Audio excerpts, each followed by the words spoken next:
안녕하세요. 오늘 우경아 작가님 이야기인데요. 정말 흥미롭습니다. 네, 그렇죠. 10년 직장 생활 끝에 이제 1인 기업가로 완전히 변신하신 분이잖아요. 맞아요. 지금은 뭐 백권 작가라는 별명으로 더 유명하시고 책 쓰기 코치로도 활동하시고요. 네, 보니까 150권 이상 출판해 480명 넘는 작가를 또 직접 배출하셨다고 하더라고요. 대단하죠? 정말 대단해요. 그래서 오늘은 이 평범했던 직장인이 어떻게 삶의 어떤 주인이 됐는지 그 만족과 행복을 찾게 된 과정을 좀 들여다볼 건데요. 특히 그 귀인과의 만남, 이게 아주 결정적인 계기가 됐다고 하죠. 네, 바로 그 지점입니다. 혹시 당신도 지금 삶의 어떤 전환점을 찾고 계시거나 내 경험을 어떻게 좀 가치 있게 만들까 고민 중이시면 이 이야기가 되게 재밌는 실마리가 될 것 같아요.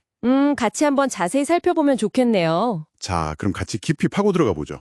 이야기 시각은 이제 오 작가님이 10년 차 직장인일 때인데요. 그때 아주 큰 회의감을 느끼셨대요. 10년 차면 그럴 만도 하죠.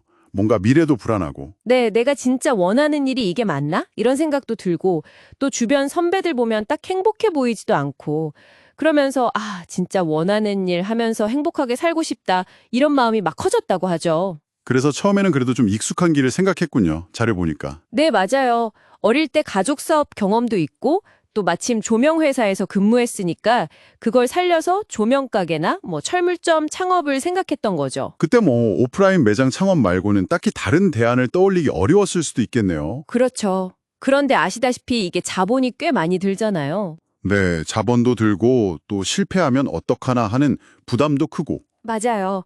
그래서 선뜻 나서지 못하고 좀 망설이고 있었는데 그때 우연히 온라인에서 무자본 창업이라는 말을 딱 보게 된 거예요. 무자본 창업이요. 처음엔 좀 의심스러웠을 것 같은데요. 네, 당연히 그렇겠죠. 근데 워낙 절실했으니까 강한 호기심이 생겼다고 해요. 아하, 여기서부터 이제 이야기가 확 풀리는군요. 그 무자본 창업을 이야기하던 사람, 그러니까 우 작가님이 귀인이라고 부르는 그분을 만나게 된 거죠. 네, 맞습니다. 바로 그 만남이 전환점이었던 거죠. 이 귀인이라는 분은 그럼 구체적으로 어떤 도움을 준 건가요? 무자본 창업이라는 게 정확히 보였죠? 네, 그 귀인이 알려준 건 자신의 경험이나 지식을 콘텐츠, 특히 이제 전자책 같은 형태로 만들어서 수익을 내는 방법이었어요.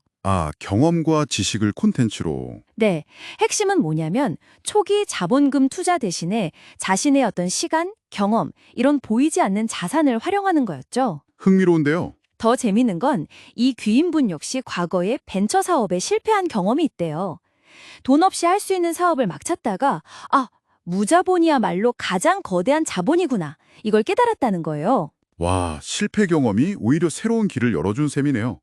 자신의 경험 자체가 자본이 된다는 관점의 전환, 이게 핵심이군요. 그렇죠. 근데 잔료에 보면 이 귀인분이 수학, 과학에도 밝아서 뭐 우주의 법칙, 양자물리학 이런 얘기까지 했다고 나오는데 이건 좀 갑작스러운데요? 어떻게 연결되는 거죠? 네, 그 부분이 좀 독특하긴 하죠.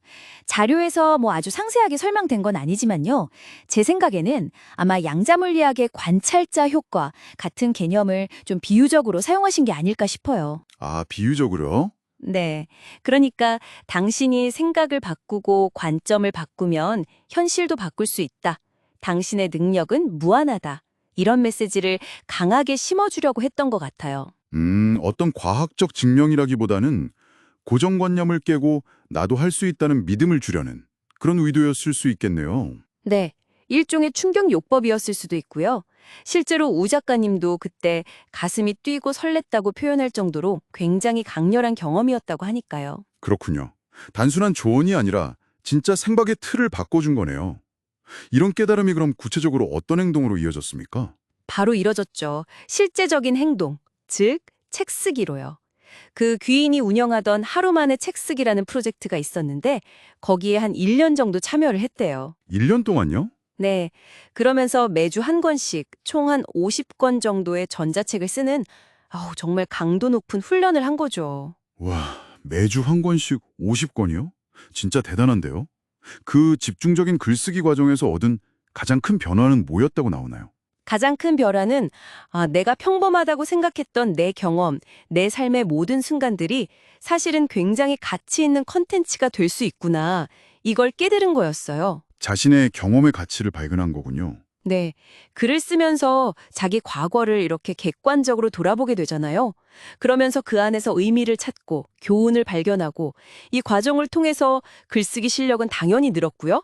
무엇보다 내 경험이 곧 비즈니스의 핵심 자산이다. 이 확신을 얻게 된 거죠. 아, 그 확신이 지금의 백권 작가 우경화를 만든 진짜 원동력이 된 거군요. 바로 그거죠. 그러고 보니까 뭐 귀인을 만난 행운도 물론 중요했지만 결국에는 그 기회를 딱 붙잡고 엄청난 실행력으로 자기 가치를 스스로 증명해낸 그 과정이 핵심이었네요.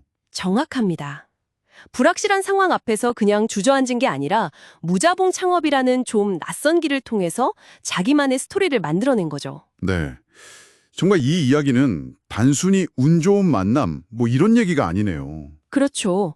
관점의 전환, 내 경험이 자본이다라는 생각의 전환, 그리고 그걸 뒷받침하는 꾸준하고 정말 강도 높은 실행, 매주 책 쓰기 같은 거요.